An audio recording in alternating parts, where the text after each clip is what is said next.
contenidos que contenidos que nada tengan que ver con nuestra realidad, por así decirlo, sino que son contenidos que nosotros tenemos y convivimos y de alguna manera vivimos a diario, ¿sale? Bueno, para el siguiente mes ya estamos, bueno, casi para el siguiente mes estamos a finales de octubre, casi iniciando noviembre, y en diciembre tenemos una festividad y una celebración muy interesante que ahorita vamos a abordar. Recuerden, esta parte la vamos a abordar siempre como objeto de estudio, muy interesante en esto. Bueno, les digo, el 12 de diciembre nosotros, ustedes, los que estamos en esta sala, los de nuestras comunidades, el país entero se voltea hacia a festejar y conmemorar y de alguna manera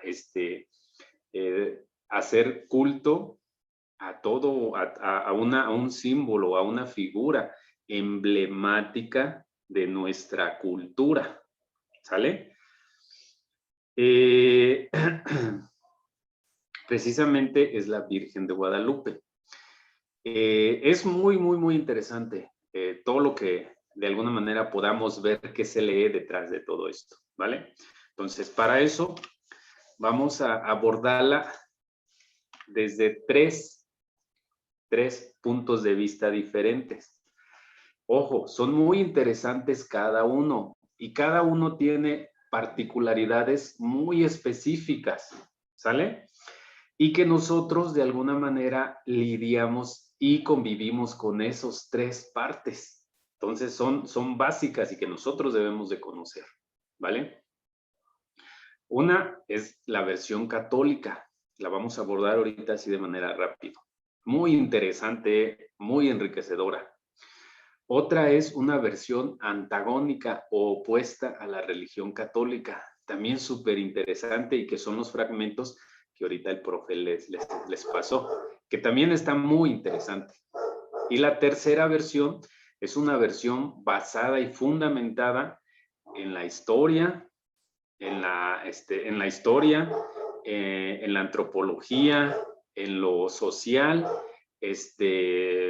en la filosófico, todo esto, ¿sale? Todos estos elementos se mezclan para poder dar una interpretación de la tercera. Ojo, repito, la primera es la versión católica, la que todos conocemos, que ahorita la vamos a ver.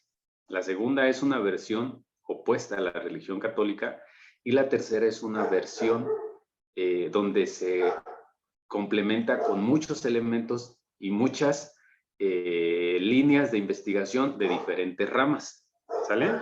Bueno, ahorita lo vamos a ir paso a paso. La primera, que es pues la versión católica, ¿no? Y que todos conocemos. Y que precisamente nos llega a nosotros por medio de, ya sea de la familia, ya sea por medio de la religión, ya sea por medio de ir a misa, ya sea por medio, diferentes medios llega a nosotros. Nosotros la asimilamos, la conocemos y la retransmitimos, ¿sí? La transmitimos y retransmitimos a las siguientes generaciones. Eso es un proceso normal de la sociedad. Todo lo que nosotros decimos y pensamos de alguna manera son conocimientos y esos conocimientos nosotros los asimilamos, los reproducimos y los pasamos a las siguientes generaciones. El conocimiento siempre es así, ¿sí? Todo lo que nosotros pensamos y decimos de alguna manera es conocimiento y viene así. Llegó a nosotros, nosotros lo vivimos y lo transmitimos, lo reproducimos y lo transmitimos y así va. Eso es algo, una manera socialmente de transmitir el conocimiento. Eso no nos debe de hacer ruido y lo tenemos bien presente. La lengua es la misma manera. Nosotros adquirimos la lengua, la usamos, la reproducimos y la transmitimos, ¿vale? Eso es un canalito. Eso siempre hay que tenerlo presente. Eso, no perdernos en eso. De la misma manera, llegó a nosotros esta evocación, ¿no? Evocación hacia la Virgen de Guadalupe. Nos la transmiten, llega a nosotros, la asimilamos, la reproducimos y la transmitimos, tal cual. En esta versión católica, pues obviamente nos dan una fecha, ya la conocemos, nos dan un lugar, pues obviamente cómo ubican estas apariciones que fueron 3. Cómo se le aparece a Juan Diego, ¿no? Un indito de alguna manera de escasos recursos tanto intelectuales como físicos o económicos, pues muy limitado. O sea, veamos que la historia de Juan Diego, pues vivía en una chocita, vivía con su tío, creo, su abuelo, que estaba muy envejecido y él bajaba todos los días, tal. Todo eso lo conocemos, ¿sale? Y eso es lo que nos ha transmitido. Esa es la versión católica, pues.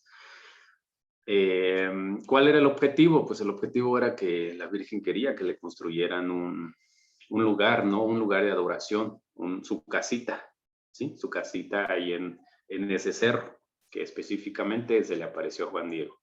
Bueno. ¿Y cuáles eran? Pues hay muchos elementos, ¿no? Pues de entrada era una mujer, ¿no? No fue un santo, fue una mujer la que se le apareció. Fue vestida con un manto de estrellas, todo esto que ya conocemos, ¿no? Y como de alguna manera Juan Diego, pues, recurre al obispo, que en ese caso era Juan de Zumárraga, Fray Juan de Zumárraga, que fue el primer obispo. Ojo aquí con este dato. Este fraile realmente sí fue una persona real, vaya. Bueno, ahorita les voy a decir por qué estamos haciendo esas diferencias. Él sí fue el primer obispo de México y ojo con ese detalle. Él sí es una persona real, física, hay antecedentes, documentos de este paso terrenal, pues, si así lo queremos ver. Bueno, otra vez llegamos acá.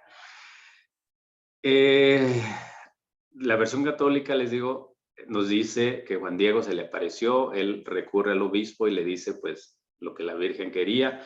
Primero no le creen, luego lo siguen, luego todo esto que ya conocemos, ¿no? Y que luego de alguna manera la Virgen le da, el obispo le pide una prueba, y él va y le dice a la Virgen, y la Virgen le da rosas, o lo manda a cortar rosas, y las toca a la Virgen, y le dice que se las dé al obispo.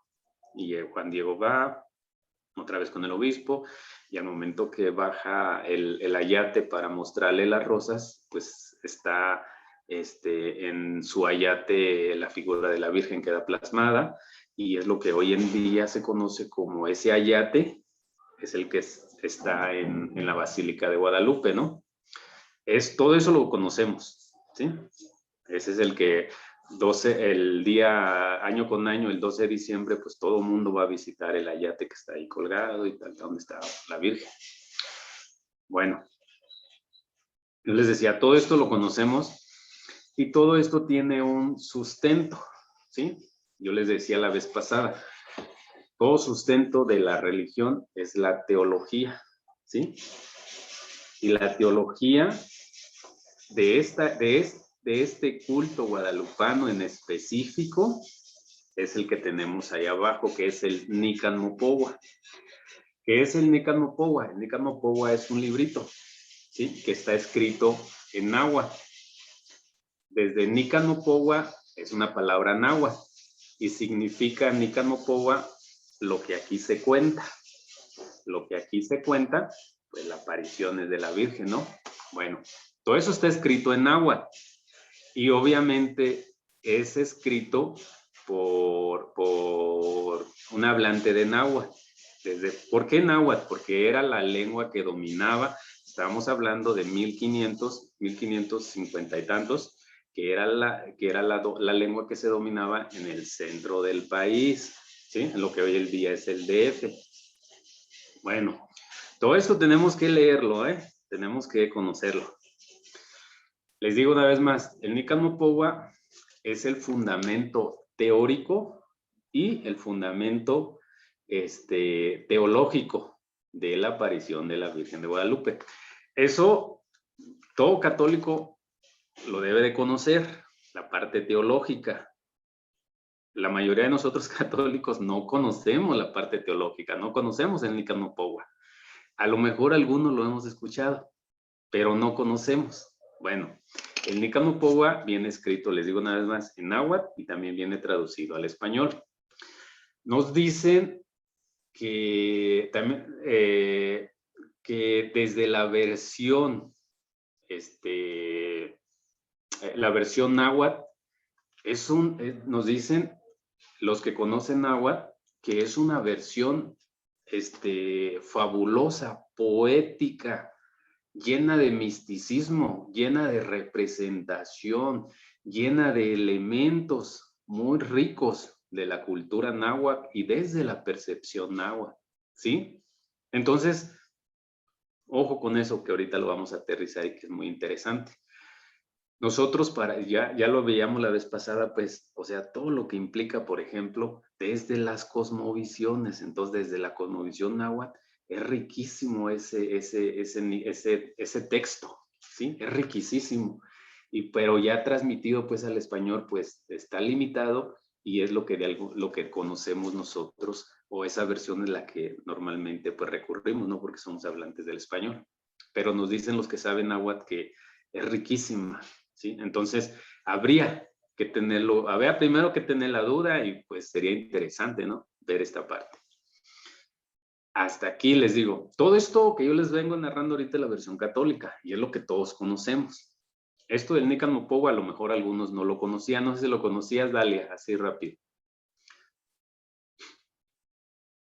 Dalia, ¿lo conocías o conoces el Nican Mopogua? Creo que no. Creo que Dalia no nos quiere compartir.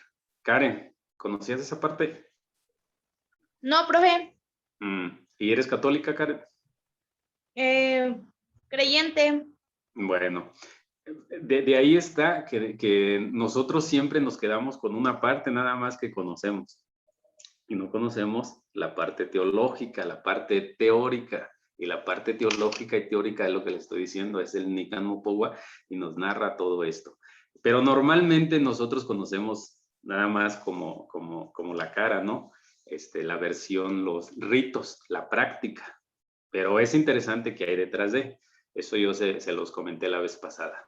Bueno, hasta aquí la versión católica, que es muy interesante y es muy rica, y ahorita vamos a regresar a ella con algunos elementos, por ejemplo, esto del Nican Mopogua. Vale. La otra versión es la versión antagonista o opuesta a la religión católica. Esta es una versión muy interesante y viene precisamente basada en una película que fue vetada en sus rodajes. Esta película fue rodada en el 76 y se llama Nuevo Mundo. Y es muy interesante porque viene en purépecha. Ahorita el profe les pasó por ahí algunos fragmentos que es muy interesante.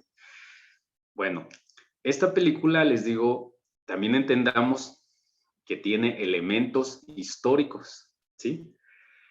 Y montado sobre esos elementos históricos está también mucho drama que normalmente traen las películas. Las películas normalmente están hechas y basadas en dramas, que eso atrapa a la gente y las hace más populares. Bueno, pero detrás de esos dramas hay montajes históricos. ¿Sí? A ver, así a manera rápido de decirles, por ejemplo, hay un diplomado taller que es en teología del pueblo se llama. ¿Y quién creen que está dentro de, como alumno, dentro de esa teología del pueblo que se está dando? Es un curso de alguna manera que imparte una universidad católica de España y abrió ese curso a nivel planetario, todo es en español, entonces todos los que hablen español pues tienen cabida. Pero lo interesante aquí, veamos, ¿saben quién está como alumno de eso, profe? Incluso los guionistas de La Rosa de Guadalupe. Entonces, Claro. es muy interesante. Los que ahorita, y ya, este curso le digo, es muy limitado y está muy interesante, pero así les comparto de manera general. La Como gente que diría está como... mi maestra de sociolingüística, obvio, estúpido. La gente que está como alumno son los que hacen, los que están detrás de La Rosa de Guadalupe, esta serie que nosotros vemos o que se ve, que se difunde a través del canal de las estrellas. Los que están detrás, los ideólogos y eso, están dentro de este curso, que es muy interesante y nos habla de muchas cosas. Bueno, esto fue de manera así, fuera del tema, pero que tiene mucho que ver. Regresando al tema, les digo, esta película, les digo, tiene muchos elementos históricos y muchos elementos también llenos de filosofía, muchos diálogos muy, muy ricos que nosotros podemos deducir. Bueno, así de rápidamente, esta historia nos lleva, o la película nos lleva de cómo, de alguna manera, el proceso que surgió y los conflictos que hubo, porque no fue así de simple, que llegaron los españoles y dijeron, ¿saben qué? Ya no van a creer en esto y todos sus dioses y ritos y demás quedan debajo y ahora son estos. No, el proceso fue espinoso para todos, ¿sí? Fue de choque, fue de imposición, y cuando es imposición siempre hay roces, hay fricciones, ¿sí? Uno doblega al otro, pero en ese doblegar pues siempre hay ese regresar del que ya está a lo mejor casi por cansar, una lucha pues tal cual, ¿no? Entonces siempre hay ese regresar, pero doblega más y entonces busca la manera de, y el otro defenderse, entonces es todo un proceso, ¿eh? No fue algo así tan simple que llegaron y ¡pum! Ahora no, pues, y pasaron muchos años para poder asimilarla. Y también entendamos que el objetivo, así claro, los misioneros venían, eso es algo evidente, que venían a estas tierras a cristianizar a la gente, ¿sí? A quitarles esas ideas y ponerle estas nuevas. Que el trasfondo, pues, es otro, pero bueno, ese es el objetivo de los misioneros, ¿sale? Entonces, para poder ellos llegar y decir, echar abajo esto, pues fue todo un proceso, ¿eh? No fue así de simple. También esto pues, es como si hoy en día viene alguien más y nos quita todo y nos da nuevas ideas, pues hay ese estire y afloja, ¿no? Esos encontronazos tanto emocionales como físicos de nuestro mundo, de cómo lo describimos y cómo sería el nuevo. Entonces, y hay esos intercambios y al final hay esas mezclas, ¿sí? Hay esas mezclas, lo que yo les decía la vez pasada, esos elementos, ¿sí? Que tenemos todos y que como sociedad ahí están, y que como sociedad pues tuvieron que amalgamarse, tuvieron que mezclarse para poder dar fruto a algo diferente, ¿sale? Entonces, bueno, desde esta perspectiva, la película nos lleva por precisamente esos mundos, y cómo de alguna manera, a través del buscar en este caso los misioneros, cómo buscaban elementos, pues uno de ellos, precisamente uno de los misioneros, pues se le ocurre, habían intentado de todo, habían incluso nos dice algunos cronistas, que está escrito esto, no me lo estoy inventando, que estos cronistas nos dicen que, por ejemplo, que el grado a tal grado era que la población indígena no quería asimilar esta parte, que muchos de ellos se arrojaban a los barrancos, se autosuicidaban, pues había un suicidio colectivo, porque o sea, ellos invocaban a sus dioses y esos dioses los habían abandonado, ¿sí? O sea, en el imaginario, pues los habían abandonado, entonces ya no respondían sus dioses, o sea, aquello ya ahora había nueva gente que llegaba con otros dioses y ellos no cabían en eso. Entonces era a tal grado la presión de que dicen los cronistas que había un suicidio colectivo. De ahí que la población indígena disminuyó, casi desaparece, ¿eh? Casi desaparece. Entonces, de ser mayoría y que llegaron unos pocos, llegó un punto en que estos eran mayoría y estos eran minoría, ¿sí?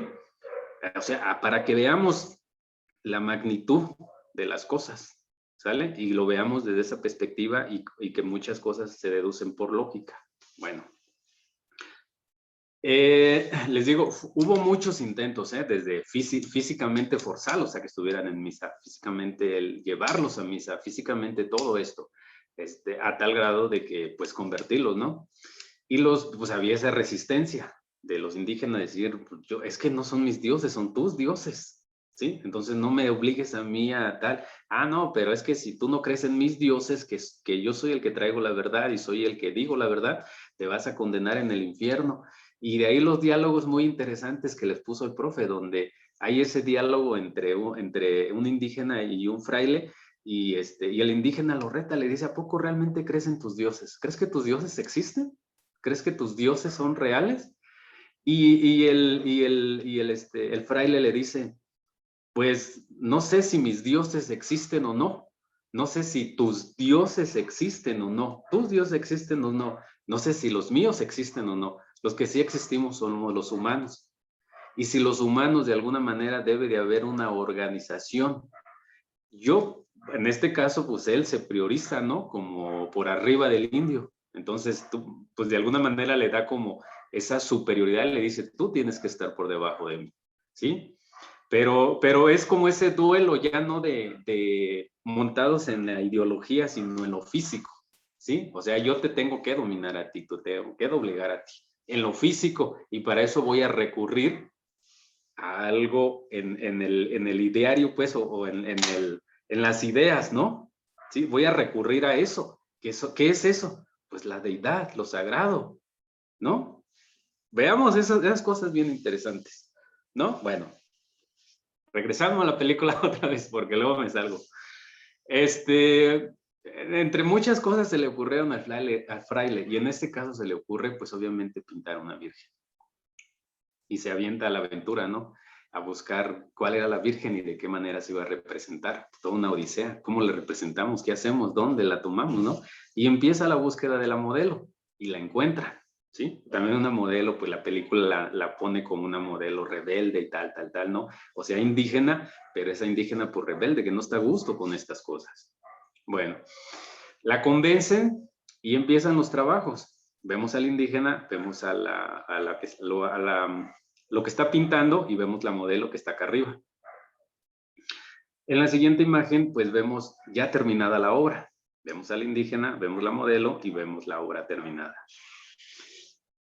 De alguna manera el indígena le dice, ¿sabes qué? Pues yo combino mi trabajo, ahí está tu pintura, hasta aquí quedamos. Y el fraile le dice, no, o sea, tú la pintaste, se te apareció a ti y tú eres el que vas a hacer el milagro. Y pues él se queda, ¿no? Se saca. No, es que él lo ve como una traición.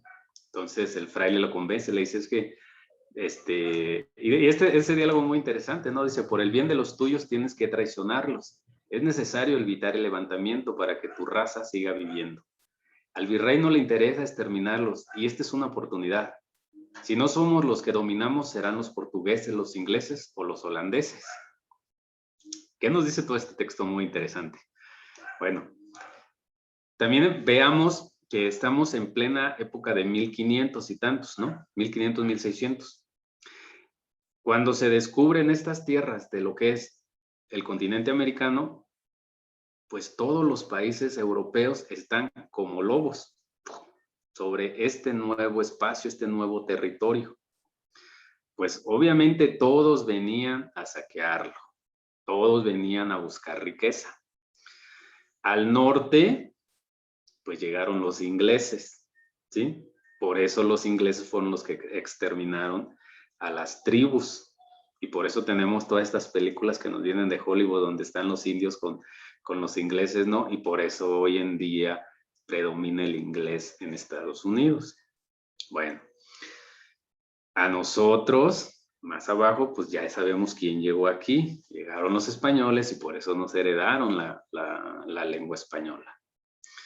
al sur se lo repartieron los portugueses con los holandeses, y por eso todavía quedan algunos, como por ejemplo Brasil, que todavía dentro de su lengua materna está el portugués. ¿Sí?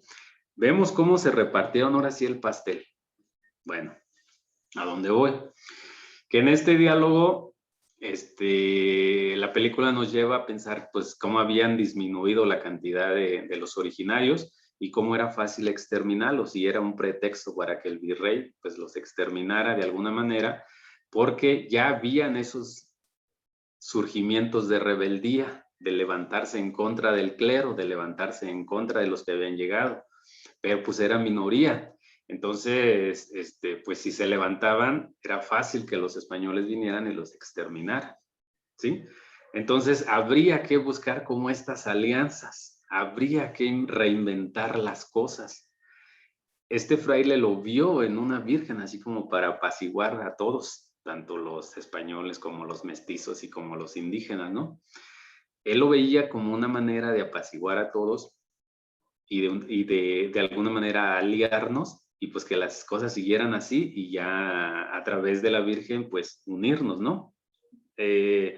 Como cosmovisión, no como la parte física, porque la parte física seguían existiendo las castas,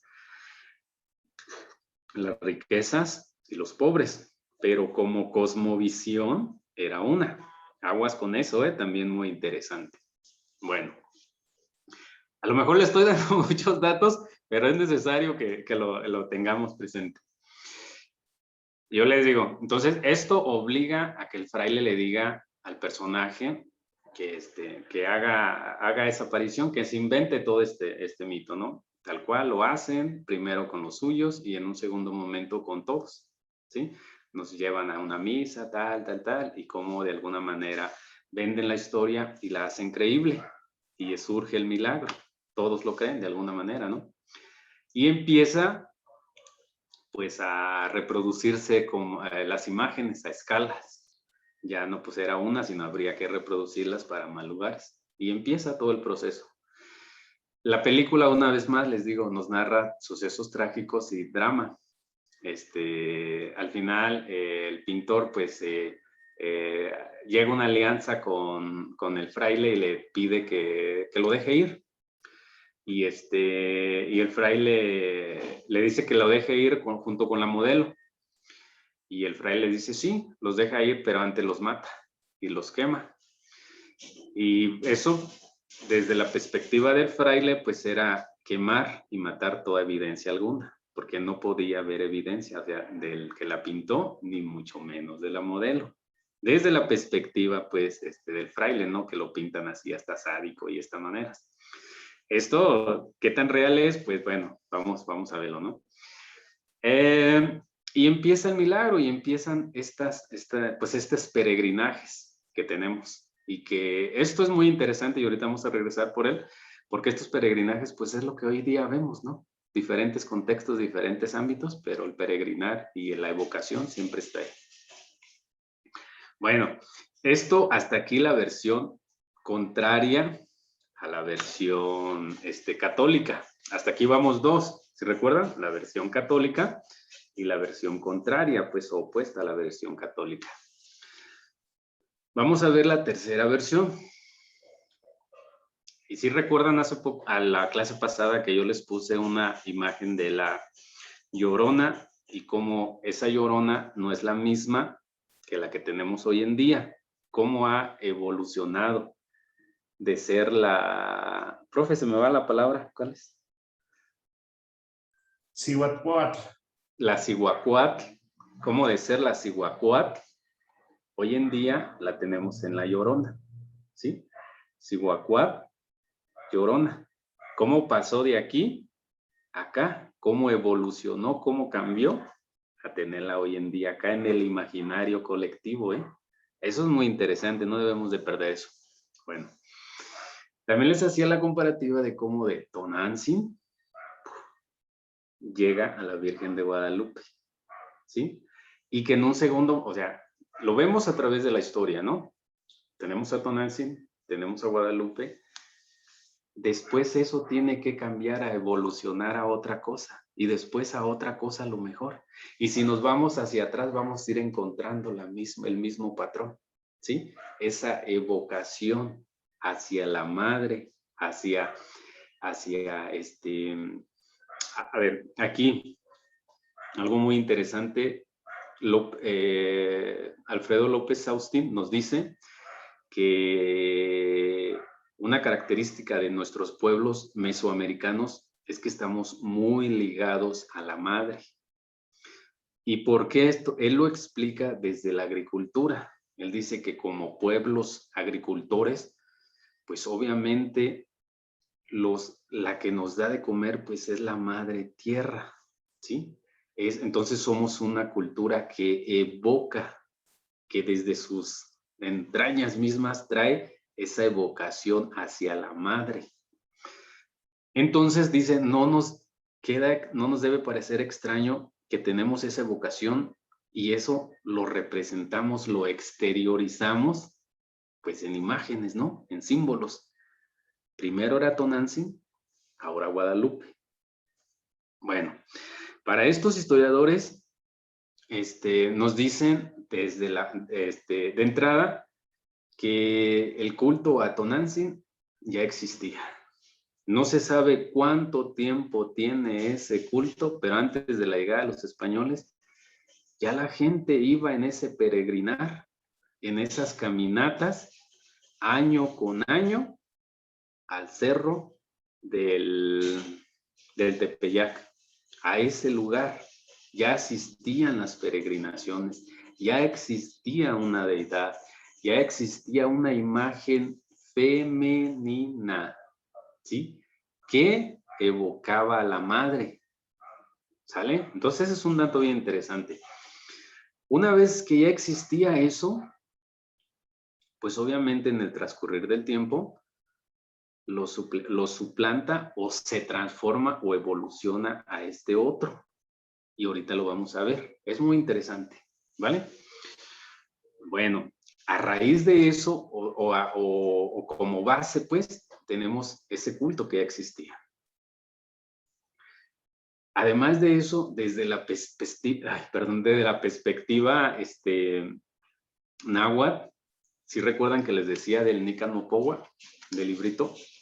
Bueno, en el Nican Mopowa viene plasmado muchos detalles que desde la cultura náhuatl, muchos símbolos que desde la cultura náhuatl nos hablan. Yo les decía la vez pasada que ustedes comprobaran en el vestido de la Virgen de Guadalupe si encontraban esta flor de 4 pétalos, que es básica en lo que estamos pensando incluso en el ideal mesoamericano. Es básica. Ese símbolo, ahí está. Y ese símbolo es náhuatl, pues la flor, pero no solo exclusivo de los náhuatl, sino de todo. ¿Sí se acuerdan de todo el pueblo mesoamericano? Bueno, la luna es un elemento básico también, ¿sí? El sol. Y aquí vemos una mujer vestida de sol, ¿sí? Entonces, todos esos elementos son muy ricos dentro de la cultura náhuatl y es lo que tiene la Virgen de Guadalupe, ¿vale? Eso a la par con que ya existía ese culto. ¿Sale? Bueno. Bernardino de Sahagún, ¿quién es este señor? Yo hago mucho esta comparativa para que entendamos, ¿eh? Para los purépechas, la relación de Michoacán es básica. Para los purépechas, este librito que tenemos aquí es la relación de Michoacán. Y para poder entender la cultura purépecha, te tienes que chutar esto, ¿eh, compañeros? Tienen que leerlo. Esto es un libro de cajón. Si quieres entender un poquito de la vida purépecha, está aquí, ¿sí? Y este librito fue escrito en el siglo, en 1500 y algo, no recuerdo, 1540, ¿sí? 1540 es, pues, del siglo XVI, pues, ¿sale? Bueno, obviamente el que lo escribió, pues obviamente fue un fraile, ¿no? se le atribuye que el que lo escribió es el fraile Jerónimo de Alcalá. Jerónimo de Alcalá. Ese nombre pues lo vamos a encontrar mucho y lo vamos a nombrar cada rato, ¿no? El Jerónimo, de acuerdo a Jerónimo de Alcalá en la relación de Michoacán, dice que esto. Y Jerónimo de Alcalá escribió esto. Y Jerónimo de Alcalá y Jerónimo de Alcalá. Bueno. Eso es para nosotros purépechas. Para los náhuatl, en el centro del país, no es Jerónimo de Alcalá, sino es Bernardino de Sahagún. Comparado, pues, aquí nos tocó a este amigo, a Jerónimo de Alcalá, pero allá estaba Sahagún, Bernardino de Sahagún. Este personaje también es clave para entender todo este proceso. ¿Por qué?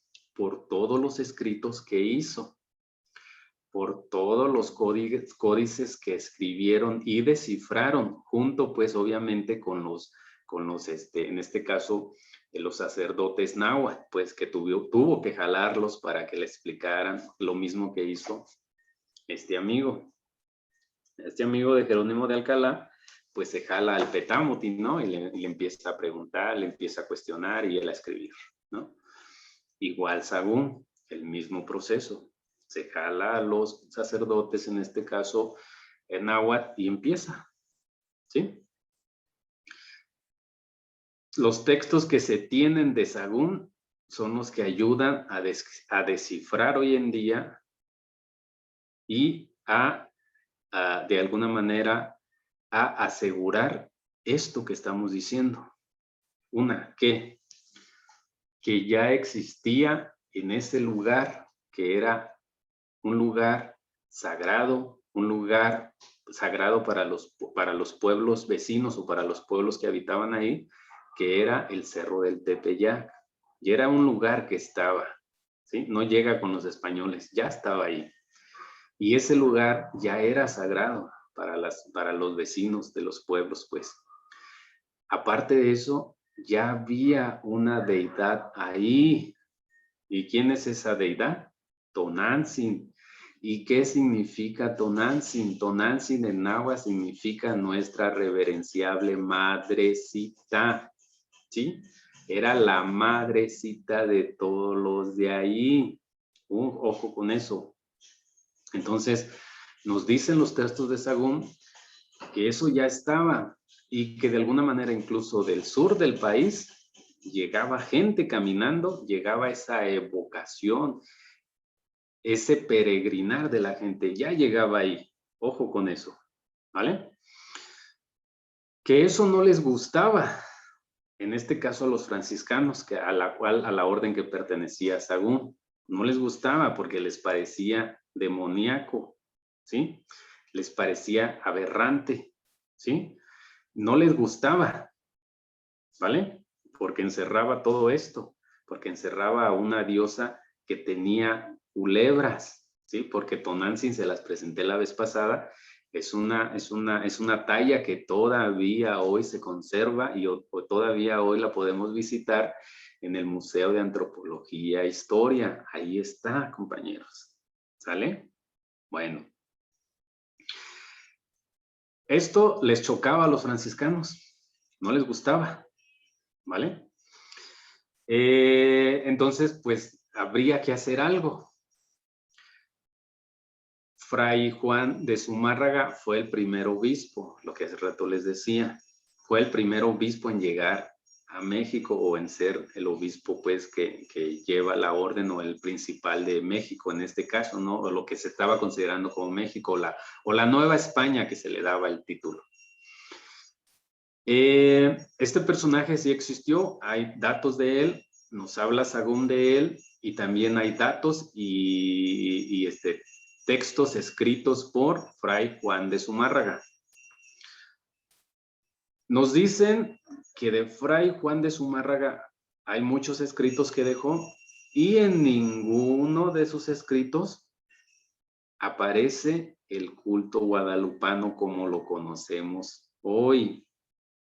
Entonces, de ahí que les brinque a los historiadores, a los antropólogos, que cómo es posible que Fray Juan de Zumárraga, que según la historia y según el Nican Mopohua, nos dice que fue el que autorizó y al que el milagro se le hizo presente, por así decirlo, de la Virgen de Guadalupe. ¿Cómo es posible que él en sus escritos no haya dejado texto alguno? No lo hay, ¿vale? Eso es otro dato muy interesante. También, yo hace poco les decía que la religión no hay que entenderla como una. La religión tiene también esa bipolaridad y esos dos grupos contrarios, ¿sí? Un grupo que de alguna manera se les llama son más conservadores, y otro grupo que incluso hay una palabra muy interesante que le llaman, a ver si ahorita me acuerdo de ella, pero es un grupo más humanista, ¿no? Eso siempre ha existido. Eso siempre ha existido en la religión, ¿sí?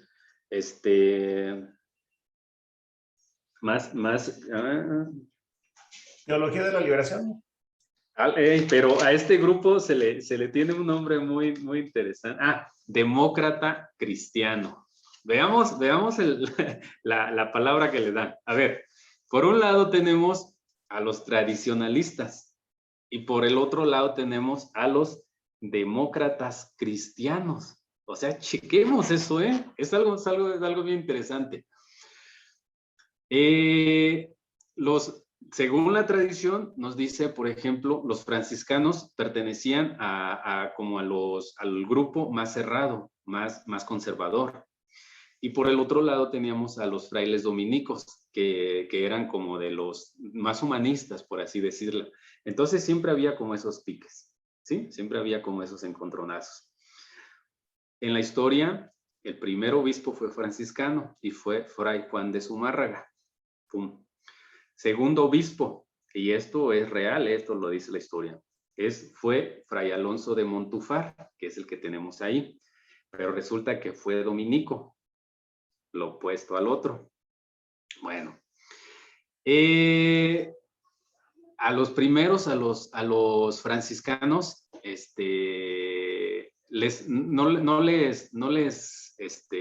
como que les brincaba mucho que ya existiera ese culto a Tonantzin. No les gustaba de entrada.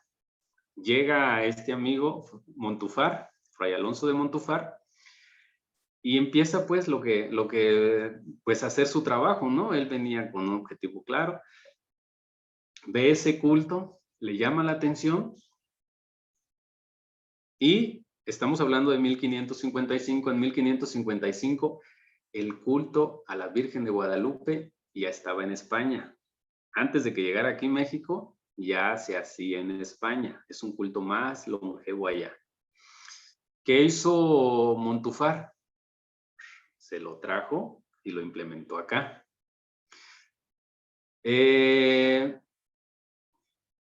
¿Cómo de alguna manera, cómo lo armó? Habría que armarlo, pues, ¿no? Una es, ¿cómo lo va a decir que se apareció? ¿Sí? ¿Cómo va a decir que se apareció? Bueno, entonces para eso, pues, maquinó ciertas ideas. Y otra, ¿cómo lo va a representar? La imagen que tenemos aquí es de la Virgen de Guadalupe de España. Tiene elementos, ¿sí? Que podríamos compararlo con acá, pero no está tal cual, igualita, ¿vale? ¿Qué hizo este amigo? Nos dicen, nos narran. Fue ahí donde tuvo que involucrar a nativos náhuatl, ¿sí? ¿Y quién fue ese nativo náhuatl? Marcos Zipac de Aquino. Él era pintor, él era originario, conocía la cultura y de alguna manera conocía qué plasmar en esa imagen, ¿vale? A él lo señalan como el pintor de la Virgen de Guadalupe, el que hizo la pintura. Bueno, cuando está terminada la pintura, la presentan, tal. Esto les brinca más a los franciscanos, en este caso a Sahagún. Y Sahagún, una vez que ya sacan la pintura y que empiezan a mover. Ah, lo que hizo este amigo, interesante aquí, primer punto. Montufar, obviamente llega, ve ese culto, le interesa y lo suplanta, pues. Lo suplanta por la Virgen de Guadalupe. Pero no fue así de sencillo, ¿eh? Tuvo que ser un proceso poco a poco, ¿sale? Para que de alguna manera los nativos ya ubicaran a Tonantzin con Guadalupe. No fue algo tan sencillo que de la noche a la mañana dijo, a ver, tumben eso, ¿de qué hora? No, pues, o sea, es un proceso largo. Para eso utilizó las obras de teatro, para eso utilizó muchos otros elementos que fueron enriqueciendo esa parte. Y una vez que ya más o menos estaba consolidado eso, todavía estaba Sahagún. Y Sahagún, los escritos de Sahagún, para ellos también era aberrante, escúchenlo, era aberrante la Virgen de Guadalupe que hoy en día tenemos. Y los escritos así lo manejan, ¿sí? Los que dejó Sahagún. ¿Por qué para ellos era aberrante? Porque tenía muchos elementos náhuatl, ¿sí? Tenía muchos elementos náhuatl que no eran bien vistos y que no eran aceptados desde su percepción católica. Entonces, y por el hecho también de tirarle a lo mejor al dominico, que en este caso era Fray Alonso de Montufar, pues él seguía criticando, decía que eso era obra del diablo. Entonces veamos, dentro de la religión cómo había este choque. Bueno, esto es como dato adicional. Para Sahagún, no, ellos estaban en contra, porque todos los elementos que representa la Virgen de Guadalupe, pues eran una mezcla, y eso es impuro, eso es evocar al demonio, era todo esto, ¿vale? Entonces, ojo con eso. Montufar, pues tuvo que lidiar con todo esto, tuvo que lidiar desde el nombre, ¿no? Que el nombre es una mezcla entre árabe y latino, que quiere decir, pues, proviene de río oculto, y de latín lobo. Entonces podría decir como que es algo ahí. Ese es el toponimio de Guadalupe, pues, ¿vale? Que ya existía antes de la llegada de los españoles. Un dato muy interesante es de que, por ejemplo, la Virgen que está en España es negra, y pues hoy día la tenemos morenita, ¿no? Aquí nada más para recalcar esta parte, nos dicen estos pensadores que hoy en día, por ejemplo, lo blanco y lo negro lo asociamos con dos cosas, ¿no? Lo blanco siempre normalmente le damos pues el sinónimo de pureza, el sinónimo de libertad, por eso pintamos la paloma blanca, ¿no? Desde la religión nos dicen que nos evocan, nos ponen una paloma blanca y nos dicen que es el Espíritu Santo y toda esta parte. Y la cosa negra normalmente la asociamos con lo malo, lo oscuro, ¿no? Lo bueno, lo malo. Bueno, nos dicen que en 1500, en el año de 1500, antes de 1500 incluso, esas ideas eran contrarias. ¿De qué contrarias? Bueno, nos dicen que lo negro era asociado con la vida. A lo mejor nos va a brincar, va a decir, ¿por qué con la vida? Bueno, lo negro era asociado con la tierra húmeda. Y ustedes saben que una tierra húmeda, pues es sinónimo de vida, sinónimo de que si tú avientas una semilla ahí, va a dar vida, ¿sí? Entonces, lo asociaban también con las entrañas, el vientre oscuro de la mujer, que daba vida. Eso era el negro. Eso era el negro. Y el blanco lo asociaban pues a la muerte, a la tierra seca, a los huesos, a la blanquitud de los huesos. ¿Sale? Que también es muy interesante. Hoy en día tenemos como esos cables cruzados, por eso no lo entendemos, ¿no? Pero de ahí que hoy en día tenemos la representación como de muchos cristos negros, y que a lo mejor mucha gente le brinca, ¿no? Porque tenemos esos cables cruzados y que decimos, ¿por qué negro? O sea, hasta lo vemos sádico, lo vemos mal, ¿no? Así como de mala vibra. Pero veamos pues que desde la visión católica, hoy en día tenemos como esos cables un poco cruzados, ¿sale? Entonces de ahí que precisamente pues la Virgen de Guadalupe en España sea negra, y aquí en México pues se tuvo que hacer esa adaptación y obviamente pues es morena, ¿sí? Evocando a la raza de aquí. Bueno, les digo, todo esto que les conté, de alguna manera es parte de esa tercera versión, y que les digo una vez más, está basada en la historia, en los documentos existentes, en la reinterpretación, en la antropología, y también ayudados pues desde las diferentes cosmovisiones, ¿no? El Nican Mopogua se le atribuye a que es un libro de alguna manera mandado a hacer por Fray Alonso de Montúfar. Estamos hablando de 1555, 1560, ¿sí? Después de que ubican la aparición de la Virgen de Guadalupe, pues, ¿sale? Bueno, y las fuentes de esto, pues ya las conocemos, es Sahagún y lo que dejó Montúfar y otros textos. Lo importante de aquí es que este culto, pues es uno de los cultos evocando a la madre, evocando a nuestra madrecita, que no llegó con los españoles, sino que ya estaba atrás, que es algo profundamente arraigado que tenemos, ¿sale? Independientemente seamos católicos o no, es algo que de alguna manera hoy en día lo representamos, lo evocamos, lo vemos. Vemos ese 12 de diciembre, ese desbordar de muestras. Yo les decía, esta imagen que ustedes ven aquí,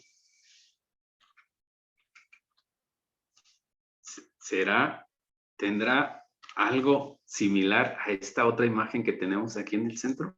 ¿Creen que se parezca un poquito estas? Guadalupe, ¿crees que se parece un poquito estas imágenes que tenemos aquí a esta imagen? No. ¿Por qué no, Guadalupe? A ver, dinos. Sí, pero ya como que ya está un poco más A ver, profe, me muestra el otro. El otro, bien, Guadalupe. El antiguo. Mira, estas dos imágenes que tenemos aquí, ¿no? Ah, sí. ¿Crees que es casi la misma escena, pero en diferente contexto, pues? Veámoslo. Sí. ¿Se repite la historia o no?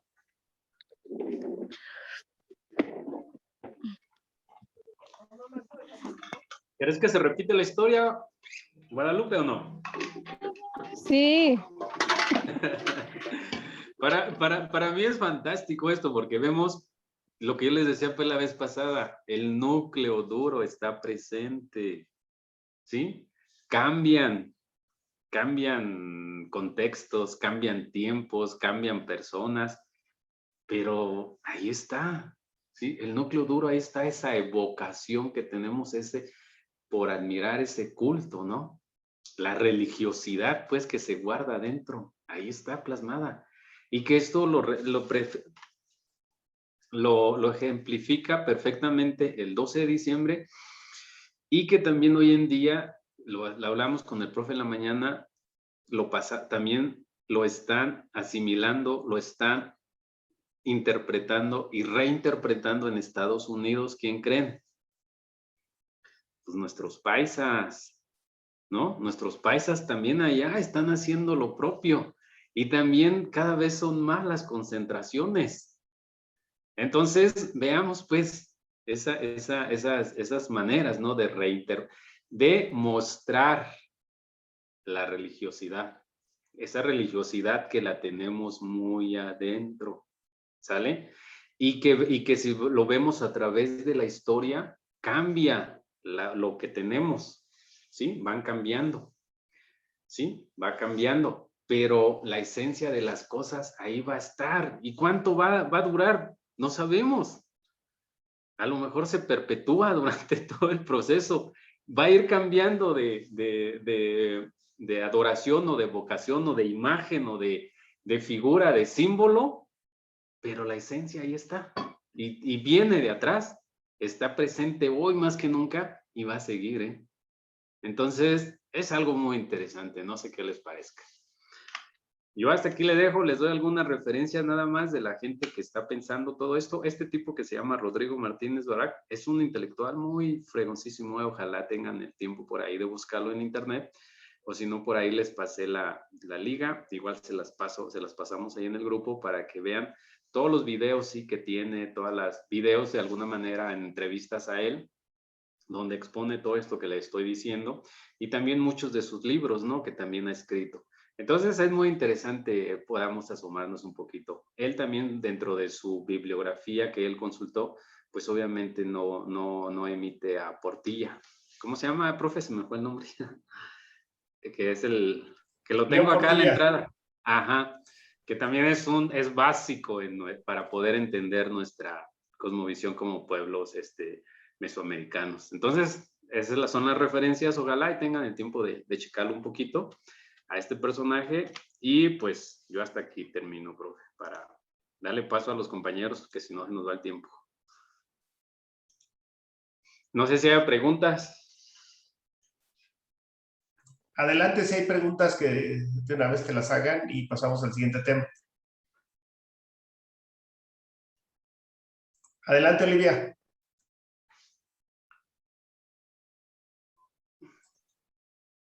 Chicos, ¿quién quiere preguntar? Y si no, yo les pregunto a ustedes.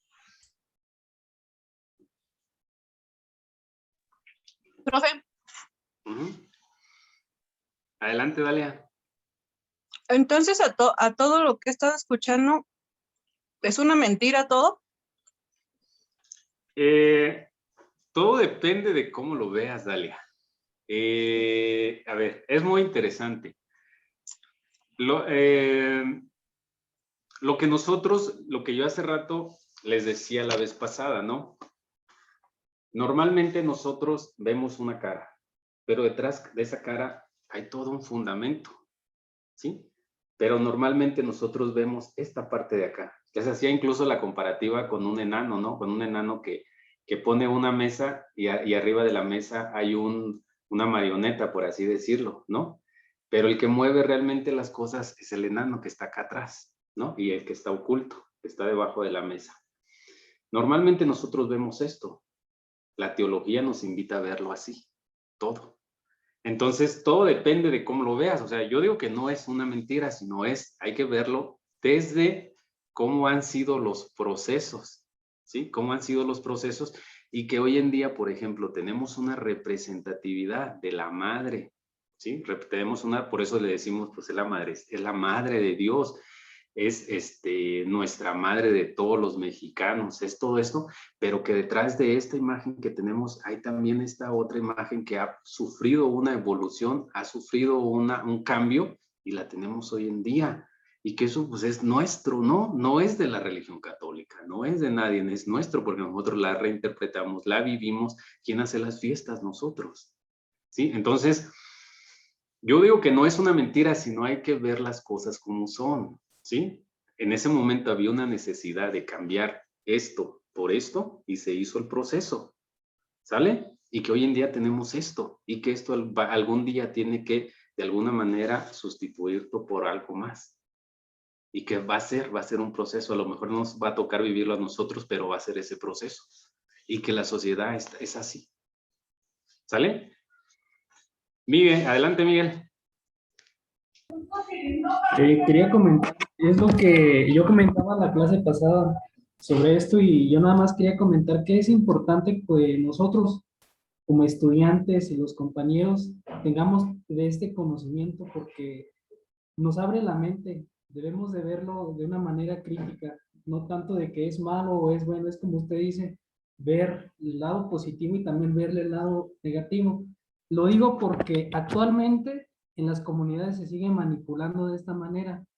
En el caso de aquí de mi pueblo, habían encontrado oro, lingotes de oro dentro del templo. Era mucho de un valor, pues yo pienso que era valuable, ¿no?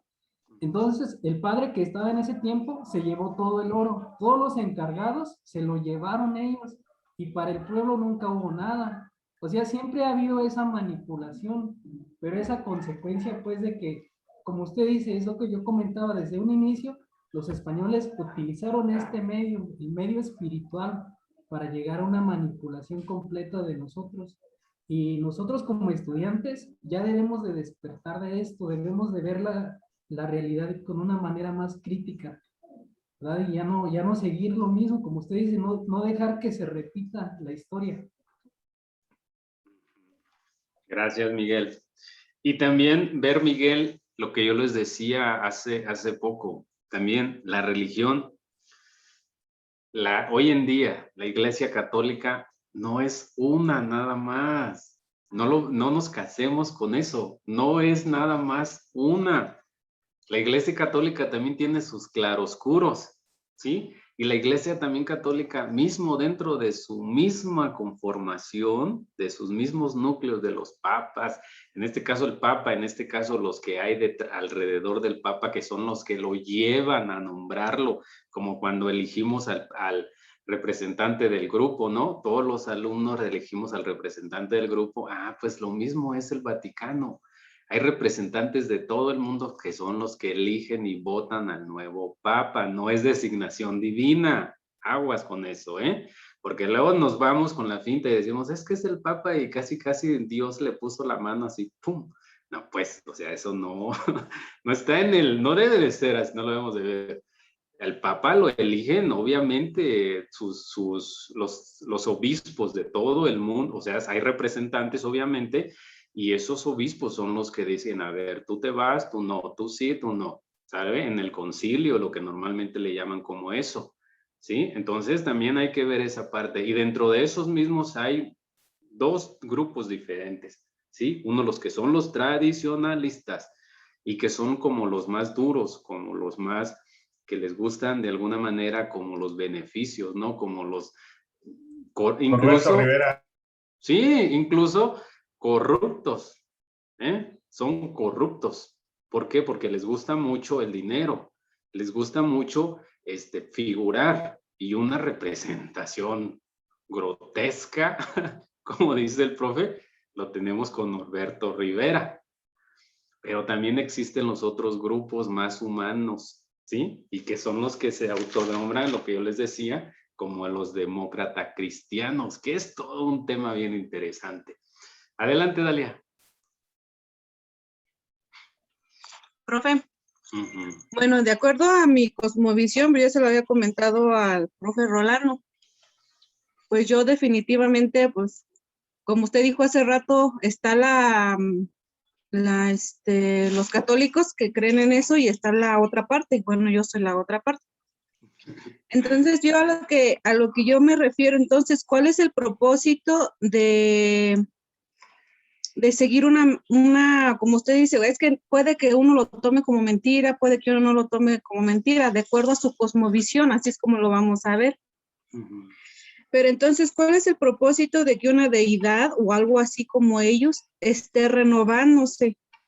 ¿Cuál es el propósito de que ellos, como por ejemplo la Virgen de Guadalupe, sea tan venerada si el día de mañana va a ser otra deidad? Entonces, ahí en eso, o sea, hay mucho que decir, como usted dice, y mucho que investigar, porque como dice el compañero, cierto, yo, bueno, por ejemplo, en mi cosmovisión, pues yo creo en un solo Dios y que no es infalible, no cambia, es único. Y muchos, pues no creemos, incluso muchos no creen en Dios también. Pero a lo que comentaba el compañero, bueno, si esto es así, que todo fue una forma de que los españoles pudieran tener dominio y control sobre nosotros, sobre los mexicanos. ¿De qué manera? Pues, ¿saben qué? Pues lo utilizaron a Tonantzin, a la diosa que ya se veneraba, que era la madre tierra o algo así. Entonces, como era la única manera de conquistarnos y de manipularnos, entonces yo pienso que no es tan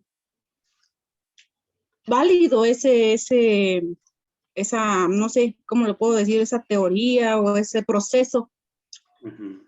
Entonces nosotros ya no, bueno, yo no sé, pero si en mi caso, si a mí me dijeran en mi religión, me dijeran, ¿sabes qué? Ahora vamos a hacer esto algo diferente, pero yo ya conozco las bases, entonces ya no habría que cambiarnos. Entonces igual los mexicanos deben de ser fieles a lo que ya creen y no estar cambiándose de un lado a otro o que ahora ya lo están modificando los españoles. Ese es un punto de vista, ¿verdad? Es todo, profe. Más Gracias, adelante Dalia. ya está más. Gracias, Dalia. A ver, Ajá. Dalia, tú dices un punto muy interesante. Dices, ¿por qué el sentido de tener representantes o tener vírgenes, ¿no? O tener ese culto o seguir en ese culto, ¿no? Que es algo interesante. ¿Por qué la importancia? Y nos dice la historia y nosotros lo podemos comprobar. De aquí, ¿quién es católico? Guadalupe, tú eres católica, ¿no? Pero aparte de ti, ¿quién más está? Déjame ver. La mayoría, profe, creo que soy la Olivia. única diferente. Ándale. Olivia, ¿sí estás ahí? Olivia. Creo que no está. Sí, sí estoy. Ah, a ver, Olivia. Ah, Tú eres católica, obviamente, ¿no? Supongo. sí, ¿Qué haces el 12 de diciembre, Olivia? voy a misa. Vas a misa. Adelante. Sí, ¿Qué voy a más, misa. Olivia? Pues, estoy acostumbrada ya por costumbre aquí de la familia que siempre adornamos aquí en casa a la Virgen de Guadalupe. Adornas tu Desde un día casa, antes le prendemos su veladora, le haces su le compro rosario. su ramito de flores y termino pues con eso yendo a misa ya el 12 de diciembre. ¿Hacen alguna comidita o se juntan en algún lugar, Olivia? Por lo regular no, porque luego a veces cae entre semana y casi todos trabajan o luego van a la escuela y casi no. Bueno, Eso hay no, pero fiesta. lo demás sí. Eres de Tiríndaro, ¿no? Sí. ¿Hay fiestecita, algo, ponen música, algo? No. ¿O sí? No, casi nada más. Aquí casi nada más se hace la misa. Ujú.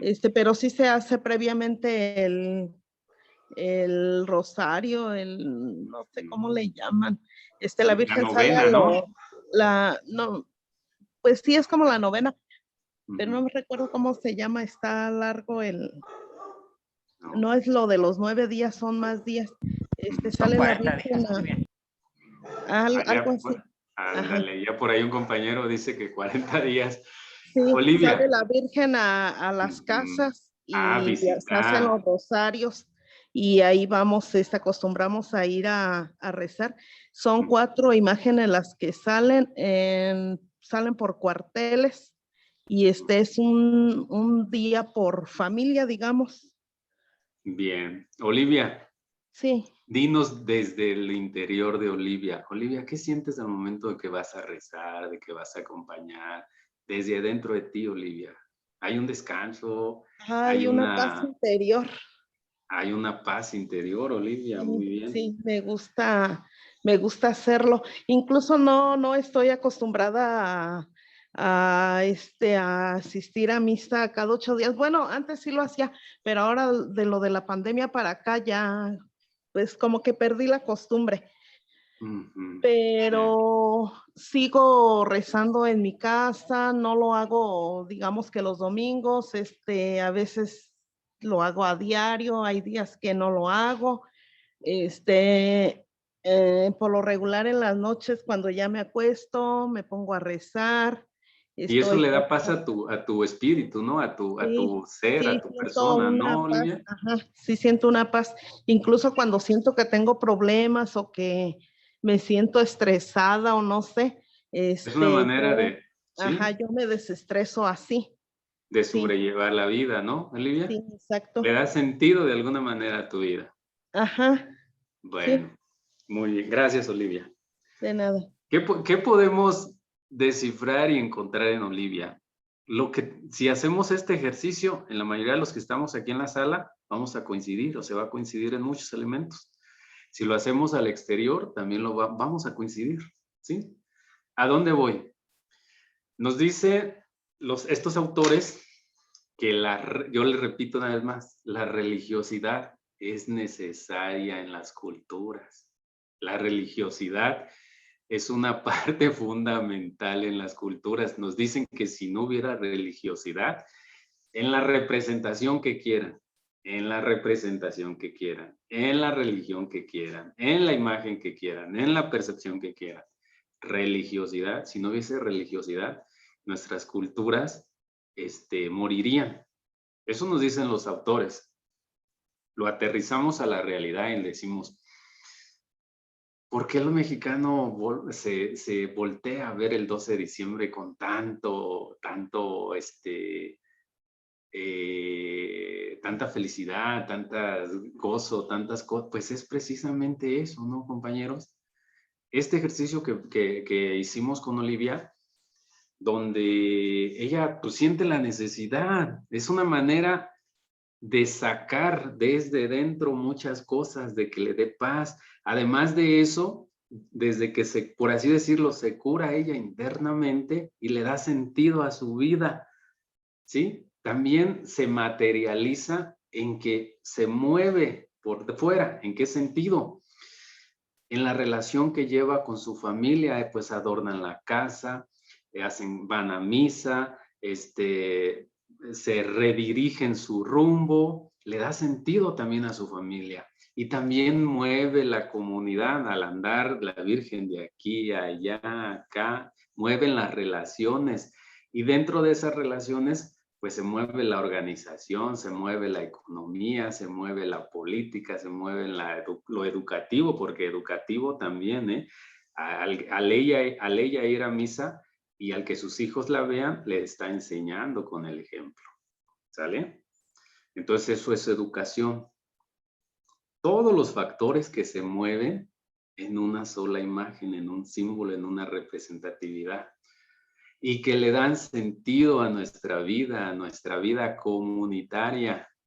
Yo les decía, si vamos a ver una fiesta, tenemos que ver todos estos sentidos o todos estos elementos que intervienen, que la religión es un elemento básico, porque le da esa vitalidad. Y dentro de eso se mueven muchos otros factores, ¿sí? Entonces, ¿por qué la importancia de seguir teniendo religiosidad? Pues porque como personas necesitamos algo que le dé sentido a nuestra vida. No sé si pude darme a entender un poquito con este ejercicio, desde lo cómo piensa hasta en la vida práctica, pues. Profe, adelante.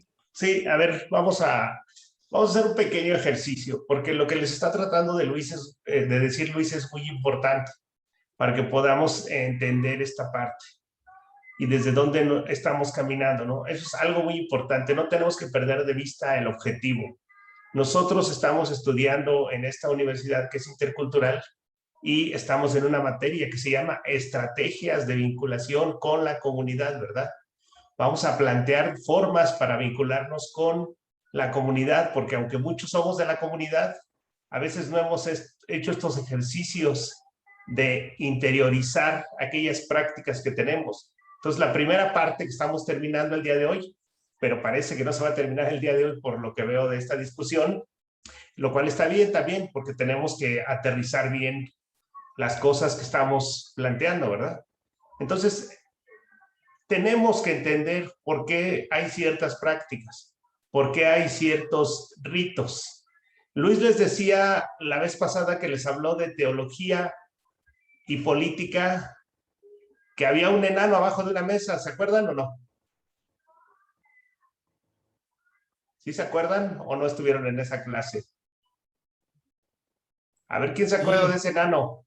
Sí. ¿Ese enano qué era? Pues era el que tomaba las decisiones. Era el que movía los hilos, ¿verdad? Era el que decidía. ¿Y ese enano qué era? Ese enano estaba feo, por eso estaba escondido, ¿verdad? Y nadie lo veía, ¿no? Ese enano es la teología, compañeros. La teología es la parte que le da sustento a la religión, y la religiosidad es una expresión de la religión, pero ojo, son cosas distintas. Pero bien, les dijo Luis también algo muy interesante. Él está en ese seminario sobre teología, pero también están los de la Rosa de Guadalupe, ¿verdad? Y yo le dije, pues obvio, como decía mi maestra, es estúpido que no estuvieran, ¿verdad? O sea, lo ilógico sería que no estuvieran, ¿sí o no? ¿Por qué? A ver, ¿por qué están los de la Rosa de Guadalupe, compañeros? Ahora sí me los voy a agarrar a todos. ¿Por qué? ¿Por qué están los guionistas de la Rosa de Guadalupe ahí? Yo me imagino que porque se tienen que empapar de ese tipo de información, ya que pues se trata que están hablando de exactamente, están priorizando a la morenita, pues, o sea, a la Virgen de Claro, Guadalupe. Y sería claro, ilógico que no estuvieran ahí, por o sea, supuesto. capacitándose o llenándose de más información, o sea, para su contenido mismo, o sea, es como beneficio para ellos, o sea, me imagino. Así es, y ojo, la Rosa de Guadalupe tiene una perspectiva ideológica, ¿verdad? Nos quiere convencer de algo, nos quiere decir que nosotros no somos libres, que muchas cosas ocurren porque alguien más lo decidió, ¿no? Porque la divinidad es quien decide nuestro camino. Ojo, esa es una perspectiva conservadora en la cual nosotros somos no sujetos, sino objetos. Pero ellos deben de tener, como dice la compañera, un contenido ideológico, tienen que agarrarse de algo. O sea, no lo van a hacer así. En mi pueblo dicen, in the noise can best. ¿Y qué quiere decir? Pues eso no está así nada más porque sí, o no nada más se hace así. Se hace porque tiene un objetivo, ¿no? Recuerden ustedes, compañeros, y ahorita está en cuestionamiento, y qué bueno, pero mucho tiempo Televisa fue nuestra Secretaría de Educación, fue la que educó a todos los mexicanos, a nuestros padres, a nuestros abuelos. El Chavo del Ocho era como la representación de lo que éramos nosotros, ¿verdad?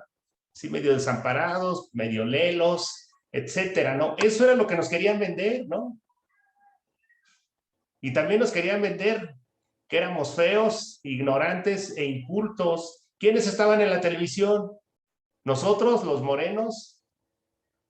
¿O eran otros? Véanlo, tiene una perspectiva ideológica y teórica. Y eso es lo que les está tratando Luis quiere de decir participar, Luis. profe. Sí, ahorita nada más que termine mi idea, porque si no, no la termino. Bueno, véanlo pues. Les dijo también Luis que Alfredo López Austin nos dice que nosotros somos una cultura agrícola. Pero no solo lo dice López Austin, también lo dice Dajandra en el audio que les compartí. Y nosotros, al ser una cultura agrícola, somos culturas de diosas, no de dioses, porque somos culturas de la tierra, de la madre tierra. Entonces, lo que vemos nosotros en la religión, pues es una representación de esa forma de pensar. A ver, ¿por qué ese fraile no agarró un Cristo? A ver, les pregunto, a ver quién me contesta. Hubiera agarrado un Cristo, ¿verdad? O al que traían ellos, que era su mero valedor, que se llamaba Santiago, ¿no? ¿Sí o no? ¿Por qué no agarró a alguno de ellos?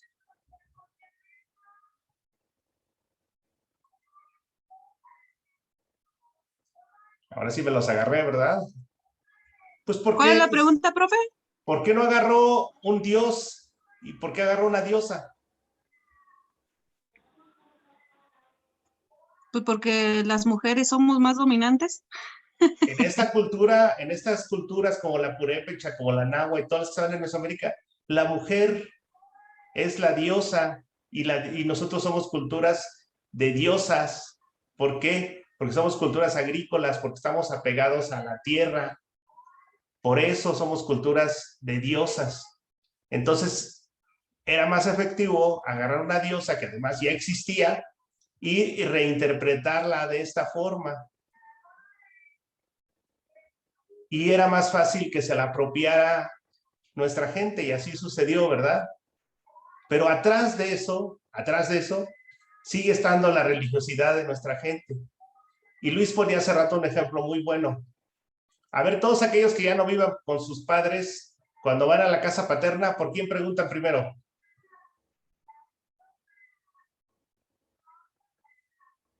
Llegamos a la casa y preguntamos, si no vemos a alguien, preguntamos Por la ¿por quién? mamá. ¿Dónde está mi mamá? ¿Por qué? Pues porque Es es la que figura nos más puede importante, recibir ¿no? bien. Es la ¿Por que qué? nos recibe bien. ¿Por qué aquel que no tiene respeto por los demás le decimos que no tiene qué? Madre. ¿Y por qué no le decimos que no tiene padre? Porque no le dan tanta importancia al Así padre. es, entonces ya estamos viendo el trasfondo, ¿verdad? Ya estamos viendo las imágenes, ya estamos viendo los símbolos, ya no nos quedamos aquí, sino vemos lo que está atrás de eso. Ya nos estamos asomando a ver a ese enano que está ahí escondido. Sale Luis, vas. El compañero Luis también quería participar. Sí, Luis, adelante, vas. Ya sabes, ya cerrado mi micrófono. Luis. Sí, maestro, nada más de lo que comentaba de por qué estaban esos directores ahí en esa, pues ahora sí que en esas conferencias, porque precisamente tienen que tener bases para poder manipular o seguir de alguna manera controlando el pensamiento, cuando usted tiene toda la razón de que ellos nos plantean, tú no eres nadie, tú vas a obedecer lo que se te está mostrando y lo tienes que seguir al pie de la letra, porque eres objeto, no una persona libre. Era lo que iba yo a comentar, maestro. Muy bien, Luis. Y eso es lo que nos tenemos que quitar de la cabeza a nosotros, ¿no? En esta sesión, todos pertenecemos a un pueblo, ¿no? Todos tenemos esta forma de pensar. A lo mejor la tenemos más exterior, a lo mejor la tenemos más interior, pero tenemos que entender por qué pensamos así, ¿no? Y una forma de entender por qué pensamos así es precisamente meternos en esos recovecos y tratar de entendernos. Y cuando nos entendemos, ¿qué pasa, compañeros? ¿Nos seguimos viendo igual, como los vencidos, como los feos, como los jodidos, o ya no nos vemos así? No, profe. Ya nos vemos como otra cosa, ¿verdad? Ya más guapos. Y ya vemos lo que somos, ¿verdad? Aunque a veces da miedo, ¿verdad? Aunque a veces nos conflictúa, ¿verdad? Pero es necesario. Y yo creo que si queremos hacer las cosas diferentes, lo decía Albert Einstein, ¿no? Cuando decía esa frase, ¿no? De que solo el loco trata de obtener resultados diferentes haciendo las mismas cosas. Entonces, por eso aquí estamos tratando de hacer cosas diferentes para obtener resultados diferentes y aprender desde nuestra raíz, desde lo que somos nosotros como pueblo. Y entonces sí podemos dialogar con los demás teniendo esa certeza y teniendo esa información de lo que somos, de cómo pensamos y por qué pensamos así. Entonces muchas veces nosotros cuestionamos, y me incluyo aquí, Luis también, él no se incluye, pero yo lo incluyo, cuestionamos a nuestros intelectuales de antes, ¿no? Y a los actuales también, ¿no? Porque no tienen como que ese cariño hacia lo suyo, ¿no? Y entonces, pues muchas cosas se las cuestionamos. Pero tal vez este problema que no estamos viendo tenga que ver con esa falta de conocimiento de lo propio, ¿no? Pero pues nosotros no queremos que se siga repitiendo, ¿verdad? Porque a lo mejor pensábamos de una forma cuando estábamos en la secundaria y en la primaria y tal vez en la prepa, pero ahora estamos en una universidad y tenemos que pensar diferente.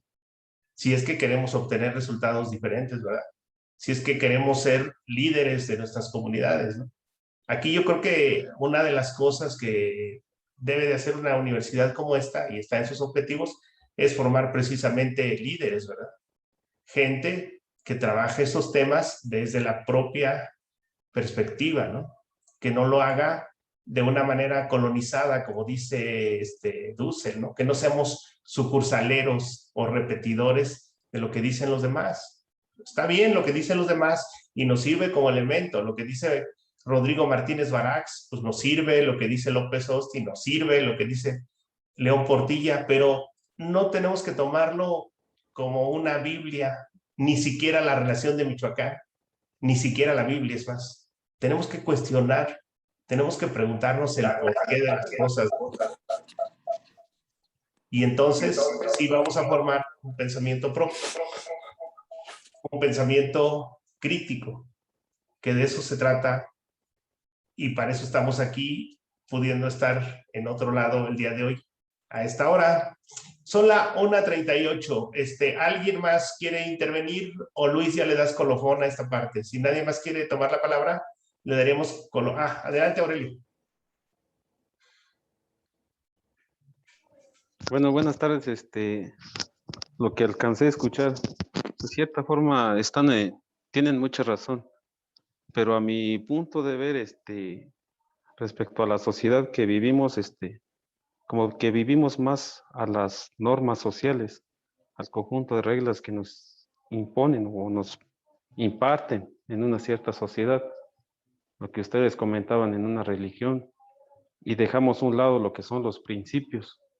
Entonces, lo que usted comentaba del nivel académico que estamos estudiando, a la forma de pensar, pero también debería de ser a la forma de actuar.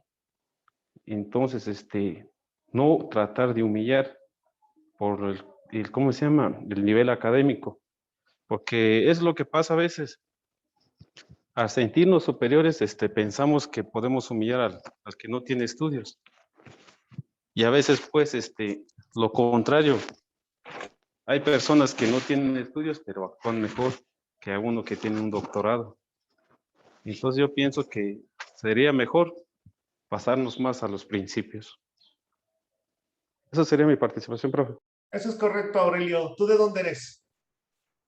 Soy de Carapan. Muy bien, a ver. Te voy a hacer una pregunta. ¿Cuáles son los principios sobre los que funciona la cultura purépecha? Hay uno que es el más importante, creo yo, pero vamos a ver cuál es el que tú consideras el más importante. Y eso es muy, muy bueno que lo digas, porque efectivamente lo que estamos tratando es de retomar esos principios sobre los que funciona la cultura para poder aplicarlos en una estrategia y vincularnos efectivamente con nuestras comunidades. De hecho, este principio que yo te comento ha estado presente en todas las sesiones en las que hemos trabajado, pero quiero que tú desde tu perspectiva me digas cuál es ese principio principal que nos caracteriza como comunidad. ¿No sería el Cachumbico? Puede ser. Y dime por qué. Porque, bueno, a mi punto de ver, el Cachumbico pues se basa en todo lo que son los valores. Bueno, es mi forma de asimilar. Es la honorabilidad, ¿verdad? Es ser honorable, ¿no? Ajá. Ajá. ¿Y por qué crees que es importante para un purépecha ser honorable? O sea, yo pienso que todos somos iguales y debemos de tratarnos de la misma manera. Entonces, eso es lo que yo alcanzo a percibir. O lo que es el Hangangariko, lo que es el respeto. Así es. Hay un principio de respeto hacia los demás porque todos somos iguales y valemos lo mismo, ¿verdad? Profe, ¿y por qué la honorabilidad? Precisamente por eso lo estamos desmenuzando. O sea, ahorita vamos a llegar a ese punto. Los puntos los íbamos a tratar igual después, pero ahorita se presta la ocasión. Entonces, Aurelio, ¿por qué es importante eso del respeto a los demás y decir que todos somos iguales? Ya lo vimos en la cruz. El respeto, pues yo pienso de que sería como un trato digno. Así es. De que si quisieras que te traten bien, debes de tratar bien. Entonces, más o menos, eso es lo que sería. ¿Y qué está atrás de eso? O sea, porque eso lo tienes aquí, ¿verdad? Pero atrás de eso, ¿qué tienes? ¿Cómo? No le entiendo. ¿Te acuerdas cuando las primeras clases, cuando empezamos a tratar lo de los núcleos éticos míticos y lo de la cruz purépecha? ¿Qué te decía eso? Atrás, ¿es como una enseñanza? No, pero es un principio, como tú lo dijiste. Y es muy bueno que tú lo hayas comentado, porque ese es un principio. Pero ¿de dónde nos viene ese principio? Tiene un sustento. Si tú te vas con un banquero, a lo mejor el banquero te va a decir, bueno, no te lo va a decir, lo dice. Hay un libro muy interesante que se llama Hijo de puta, creo que se llama el libro, no se llama así, ¿verdad? El libro de Salinas Pliego, ¿cómo se llama el que escribió Sabina Berman? Hijo de, ¿qué es? No le pone hijo de puta, le pone otro nombre, hijo, no sé, pero bueno, en ese texto el personaje dice que hay personas que son superiores a otras y que hay personas que son desechables. Entonces, ese es un pensamiento desde una perspectiva cultural también. Pero desde la perspectiva cultural purépecha, ¿por qué es que es importante? Esto de la Hananarico es súper importante. Mi mamá dice, cuando alguien pasa y no la saluda, si yo no soy un palo, si yo no soy un objeto, ¿por qué es que no me saludó? ¿Por qué es importante eso, Aurelio? Desde lo que vimos al principio con la cruz purépecha. Sí, tenía la palabra, pero se me fue. Bueno. ¿Te acuerdas, Aurelio, que vimos que para la cosmovisión purépecha y para casi todas las cosmovisiones de los pueblos que están en este lugar que se llama Mesoamérica, el ser humano está o es parte de la naturaleza? Sí. ¿Qué es? ¿Estamos en la naturaleza o somos parte de ella? Somos parte de la naturaleza. Así es. Entonces, por eso no hay superiores e inferiores. Todos somos iguales, todos valemos, porque todos tenemos una función. Sí, exactamente. ¿Ya lo viste? El principio viene de algo. No es que alguien en el pueblo haya dicho Cachúmbicua y vamos a hacer Cachumbitis. Y que se le ocurrió a un intelectual purépecha que se fue a sentar ahí una vez y dijo, vamos a hacer Cachumbitis. Eso viene desde el constructo cultural, desde lo cosmogónico, desde la relación del hombre con la naturaleza. ¿Quién fue el que me ha preguntado? Gracias, Aurelio. ¿Quién fue el que me ha preguntado? Lo último, profe, antes, es lo que usted me comentaba ¿cómo se llama? Lo primero que preguntamos cuando visitamos a nuestros padres. Ajá. De cierta forma, pues, nosotros, o como a mi punto de ver, como que estamos programados en enfocarnos más a la mamá que al papá, porque siempre cuando mencionamos lo primero, porque cuando yo estudié en la preparatoria, estudiamos en un municipio donde se hablaba el español. Entonces ya los turistas lo primero que preguntaban son las maldiciones en purépecha. Entonces nosotros a lo mejor asimilamos de esa manera. Si escuchamos pues una maldición y relación con nuestra madre, sí nos hace como vulgar. Pero cuando lo relacionamos con el padre, como que no es tan vulgar. No sé a qué se debe eso. Tiene que ver con la fuerza simbólica que tiene cada uno de ellos. Ya lo había dicho Dalia, ¿no? Es que el padre no es tan importante como la madre, ¿verdad? Pero nos han vendido que somos machistas, ¿verdad? Nos han vendido otras cosas y eso es lo que tenemos que cuestionar, ¿no? Sí, es que manejaban una frase que decían, siempre cuando vayas a comprarte pollos en Estados Unidos, te compras 2 pollos, un chique para tu padre y chique para tu madre. O sea, lo interpretamos así como que chinga, o sea, lo vulgar, pues. Sí, pero entonces, si te dijeran chinga a tu padre, pues igual y no sería tan fuerte, ¿verdad? No, o sea, no nos causaría risa. Por la fuerza simbólica que tiene. O sea, no es cualquier cosa y no es cualquier cosa que mucha gente, fíjate Aurelio, mucha gente aquí en México dice, yo soy ateo, pero guadalupano. Mucha gente dice, yo soy evangelista, pero guadalupano. ¿Por qué dicen eso?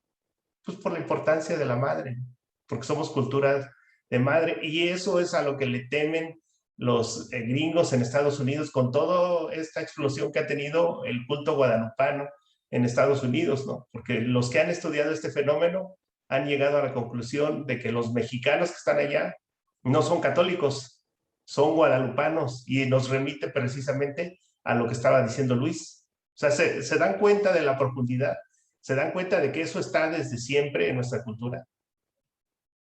Por eso es importante que nosotros lo veamos. Creo que alguien más había preguntado. Miguel, ¿eras tú el que había preguntado? Acerca de la importancia de Kashubikwa y Hananarikwa. No, profe, nada más es mi punto de vista que también sobre Hananari es porque también somos un pueblo que nos ayudamos, tenemos esa parte de ayuda mutua, ¿no? Entre nosotros. Ese es otro elemento muy importante y tiene que ver con el dar. ¿Quién tiene que dar primero?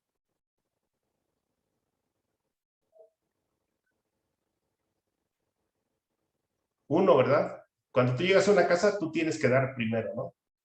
Y eso es porque estamos aquí desde la percepción cosmogónica, porque la vida nos fue dada por las divinidades, ¿verdad? Entonces las divinidades nos dieron esto que tenemos, por eso nosotros tenemos siempre que dar, siempre que ofrendar. Pero ese principio también viene de ahí, de esta forma de entender el mundo. Entonces nosotros tenemos que dar siempre para poder recibir. En Occidente lo ven un poco distinto, porque en Occidente primero están los derechos y luego las obligaciones. Pero para nosotros siempre tienes que mostrar, tienes que dar, tienes que cumplir una obligación antes que recibir algo. ¿Lo ven? Por eso era importante que trabajáramos la cruz, la relación entre el ser humano y la naturaleza y todas estas perspectivas teóricas. O sea, como les repito, como decimos en mi pueblo, indenois cambet, esto es por algo, ¿no? Y eso es lo que queremos que ustedes en sus reflexiones lo tengan presente. Que todo esto tiene una complejidad y tiene un devenir histórico, y que ese devenir histórico nos ha permitido persistir como cultura. Entonces, el día que se termine eso, ¿qué va a pasar?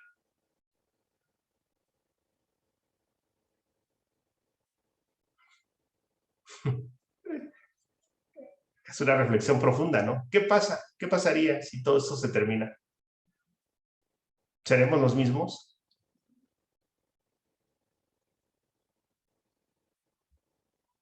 Adelante, Luis. Creo que querías decir algo, ¿no? No. Bueno, chicos, son la 1:50. Tenemos como tiempo para ir cerrando la sesión. Pues yo les agradezco mucho que hayamos podido caminar en esta primera parte de esta manera tan interesante y de esa manera en la que hemos aprendido en comunidad. Desde la perspectiva en la que estamos trabajando, el aprendizaje es en comunidad. Entonces yo no sé todo, yo sé una parte, Luis sabe otra, ustedes saben otra, y esa conjunción de esos conocimientos es la que nos permite generar el conocimiento. Y ese generar el conocimiento nos permite transmitirlo a las futuras generaciones, y el transmitirlo hace posible que nuestra cultura viva y se reproduzca en las siguientes generaciones. El día que eso ya no pase, ya no habrá cultura, ya no habrá pueblo, ya seremos otra cosa.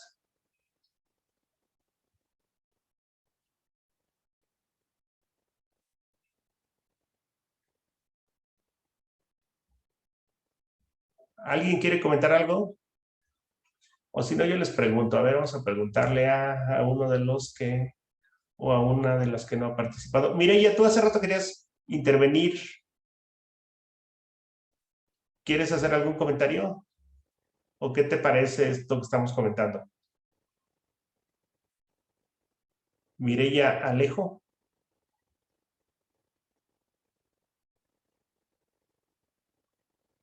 Mireya, a la 1. Mireya a las 2 y Mireya a las 3. A ver, Ana María, hace varias sesiones que no te escucho. Mande. ¿Qué te parece lo que estamos comentando? ¿Tienes alguna reflexión que compartir? Pues sí. Adelante. Le digo que sí, o sea, referente a las religiones y todo eso, como que sí, muchas personas se han aprovechado, pues, como por ejemplo en lo que comentaba el compañero Miguel, o sea,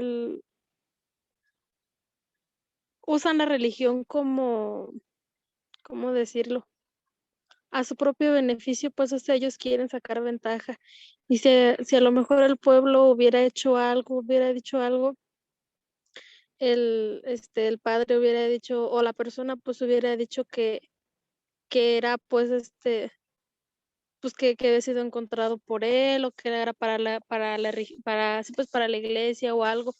Igual mucha gente se hubiera quedado como conforme, pero por eso otro tanto de personas se molestan, se disgustan y cambian de religión, o sea, van sí, pues, como de sendero en sendero, como diciendo, pues, por aquí no es, porque eso no está bien. Entonces acá, pero llegas acá y ves que eso tampoco, o sea, ves otra cosa que te molesta, también dices: "No, es que tampoco es aquí", o sea, y se trata como de ir buscando, o sea, y si tú, o sea, bueno, yo mi mentalidad, ¿verdad? O sea, hay varias personas que no creen en sí, pues, en un Dios, o sea, por ejemplo, si dicen: "Es que yo soy ateo, yo no creo, pues, en un Dios", pero sí tiene fe en que hay un ser superior. O sea, si tú tienes fe en una silla, agárrate de esa bendita silla y, o sea, di: "No, pues, por esto, por aquello, por el otro", pero, o sea, tú ya estás el chiste es que tú tienes que creer en algo más grande que tú, para que muchas veces, pues, puedas como llenarte el alma, como comentaba Oliva, o sea, como renovarte, pues, espiritualmente, o sea, no del todo, porque en sí no conozco bien todo lo que abarca, pues, la palabra espiritualmente, pero, o sea, a lo mejor sí internamente, sería mi pequeña aportación. Muy bien, Ana María, muy interesante lo que dices. En efecto, ¿se acuerdan que cuando les puse los audios de Dajandra decía que el ser humano siempre tiene que explicarse en este mundo y muchas veces pues lo que hace es explicarse a partir de la religión, a partir de creer en algo, ¿no? Y pues yo siento que todas las religiones funcionan bajo los mismos principios, ¿verdad? Hay un principio de bien común, hay un principio de igualdad, hay un principio de solidaridad. Si yo les preguntara a los que son católicos, la religión católica funciona bajo tres principios principalmente. ¿Alguien de ustedes que practica la religión católica me puede decir cuáles son esos tres principios?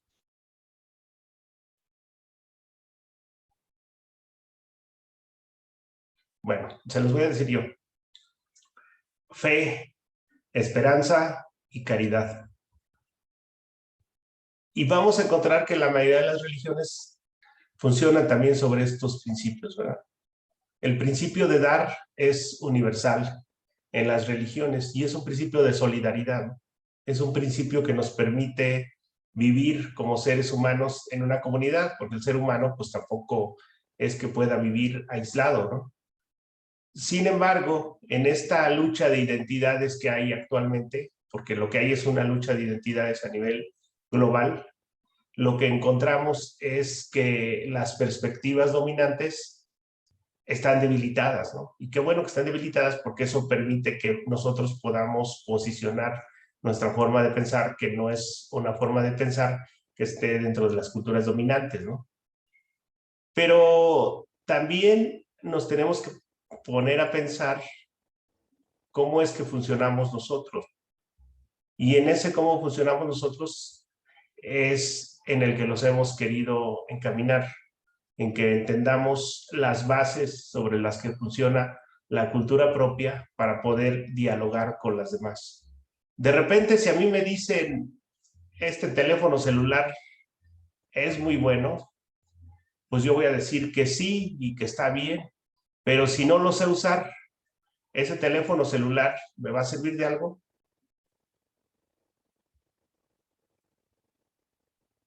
No. Entonces, gracias, Alfredo. Entonces tenemos que saber el porqué de las cosas, ¿verdad? Y entonces si nos dan un teléfono celular súper bueno, una computadora súper buena, pero ya antes nos dijeron cómo funciona, pues seguramente vamos a hacer mejor las cosas, ¿verdad? Entonces, siempre que tratemos de regresar para entendernos y entender a nuestras comunidades, tenemos que pensar el porqué de las cosas y no ver el árbol que tenemos aquí, sino el bosque. Y no solamente el bosque. Ahora les decía yo en sesiones pasadas que hay una teoría muy interesante que es la teoría de la complejidad, que se utiliza sobre todo en ciencia dura, como la medicina. Entonces, esa teoría de la complejidad nos dice que todo lo que vemos en nuestro alrededor tiene complejidad, porque son muchas interrelaciones. Si alguien tuvo oportunidad de ver el diagrama que les mandé, no sé si se llama diagrama, más bien el dibujo que les mandé de Tesla, ustedes pueden ver cómo está todo interrelacionado y en el centro ahí está esta flor de la que hemos estado hablando. Y ese es un principio universal, ¿no? Que todo está interrelacionado, como lo decía Ana María, todo tiene energía, todo tiene un porqué en este mundo, como lo decía Aurelio, y eso tenemos que aprender a verlo y a respetarlo, ¿no? Entonces, eso es algo muy importante si nos queremos vincular con nuestras comunidades y con nosotros mismos. Adelante, Ana María. Una pregunta ahorita que dijo de lo que había mandado. Yo sí tenía esa duda. Nos marca, bueno, mandó un enlace para Facebook y te marca que el 369 son frecuencias que te ayudan, pues o sea, te marca ahí cada número y todo, pues o sea, te explica, lo suma y cuánto te da 369 y todo, pero o sea, esos cómo los podemos emplear nosotros o sea, sí, pues cómo en la vida diaria. Pues yo creo que un principio básico, Ana María, es entenderte. Y al entenderte, creo que tú ya estás en ese camino, te vas a dar cuenta de que todo está interrelacionado y que hay elementos que son como puntos nodales, ¿no? Como focales de este entendimiento. Por ejemplo, la flor te va a permitir entender muchas cosas y estos elementos también te van a permitir, por ejemplo, ese 3 lo relaciona con un triángulo, ¿no? Si no mal recuerdo, está así. Y ese es un principio de energía, ¿verdad? Si lo ves desde esta perspectiva, pero si lo ves desde otras perspectivas, también te va a hablar de los 3 planos. Entonces, si tú entiendes esta perspectiva sobre la que tú, Ana María, perteneciente a una cultura, funcionas, te va a permitir entender al otro, ¿no? Te va a permitir entender lo otro. Y eso es justo lo que quiero que hagamos, ¿no? Que tratemos de entendernos y entender a los demás, ¿no? Tampoco se trata de decir que nosotros somos los mejores y que nosotros estamos aquí ya con todas las inquietudes que tiene la humanidad resueltas. Eso lo que nos va a permitir es entendernos y dialogar con los demás desde una posición de horizontalidad, de igualdad. ¿Sale? Bueno, sí, pero o sea, ¿cómo las encuentras? Porque en una parte sí te dice que, o sea, te marca el número y te dice, creo que es 12, que te da 3, no me acuerdo. Son principios No, sí es 9, no me acuerdo, pero el caso es que te marca, que te dice que es como el cantar de los pájaros, o sea, pero, o sea, hasta ahí me quedó la duda, como por ejemplo, o sea, de dónde salen los números que te da o sea, tú tienes que ir y llenarte, como por ejemplo, yo, Ana María, pues es que me siento mal y voy al cerro y abrazo un árbol, o sea, para mí eso a mí me va a hacer sentir mejor porque estoy reconectando con la tierra. ¿Quién más que la tierra no conoce de pérdidas y de renaceres? O sea, pero, o sea, por ejemplo, ahí igual te habla de los pájaros, o sea, pues aquí en mi casa, no sé, hay árboles, pues voy igual y me siento aquí donde estoy en el árbol y escucho el cantar de los pájaros. Y eso ya es llenarme de esa frecuencia, o sea, eso no lo entendí. Son principios de física cuántica. Tendrías que empezar a revisar textos sobre física cuántica. Yo les mandé algunos y sobre todo esta complejidad de redes y de energías que maneja gente como este científico Tesla. Pero algo importante que no debes de perder de vista es que 3 y 6 en la mayoría de las culturas son números sagrados. ¿Sí? Y son números sagrados por algo.